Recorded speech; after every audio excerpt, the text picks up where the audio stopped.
mangoma mingi ambazo nitakuwa nimeweka pale. Kuna mangoma ambazo nimerekodi, kuna zile ambazo zimenikujia in visions kwa nini, like nimezirekodi lakini bado sijaziweka kule kwa my YouTube channel, but I'm entrusting God that by the end of this year mtapata mangoma zangu mingi na mtaweza kubarikiwa.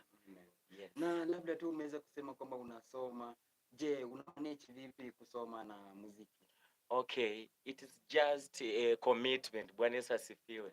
So kwangu mimi most of the time nikiwa college from Monday to Friday hizo ni lessons. Saturdays sisi huko hatuendi shuleni na Sunday. So nikipata nafasi hiyo Saturdays, Sundays nitajicommit sana kwa mambo na Mungu, kwa uimbaji wangu ili nifanye nini, nikapate kudevelop my talent. Na wakati mwingi pia hizi morning prayers tukiwa katika college zinanisaidia kabisa, kwa sababu amwezi tuanza class 6, so tunakuanga na morning prayers from saa 12 hadi saa 1. So hiyo time pia nitakuwa tu committed, kwa sababu I have that desire to follow Christ, and I want to know more about singing.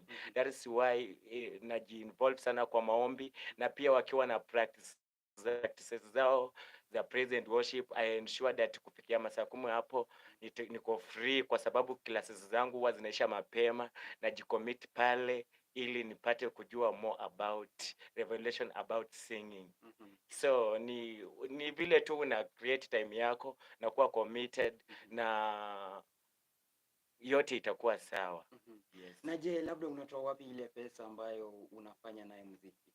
Okay, mimi as in my first song kurekodi ni kwa sababu tu ya miujiza. Bwana Yesu asifiwe.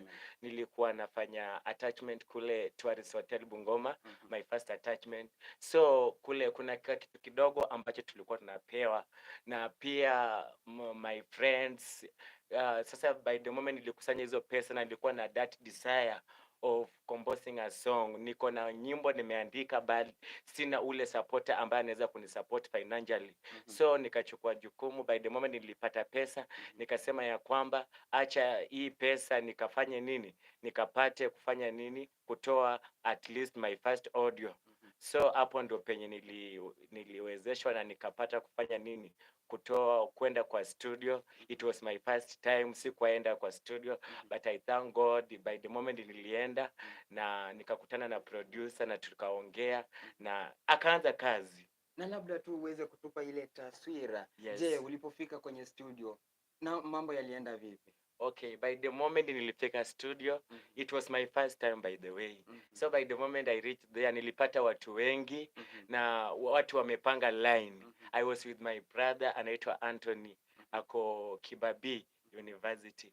So nilimpigia simu nikiwa Tourist Hotel Bungoma, nikamwambia my brother on Saturday nataka kwenda studio. Akaniambia unaenda studio kufanya nini? Nikamwambia me I'm just going to compose my first song.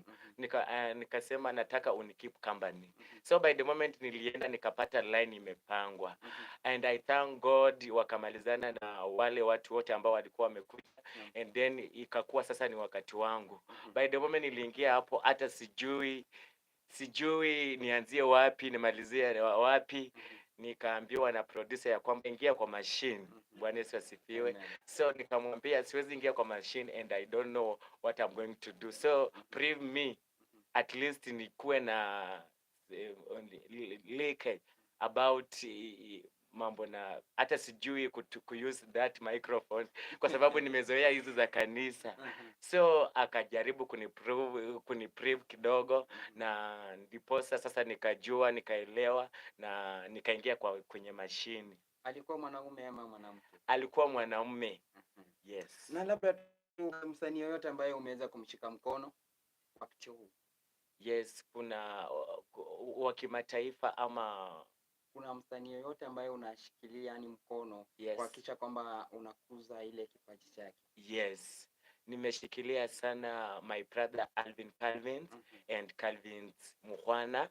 They are one of my best friends. Tumefanya nao ministry. By the moment nilifika hapa Sigalagala, Mungu akaniconnect nao. So most of the time huwa nashikana nao. Hata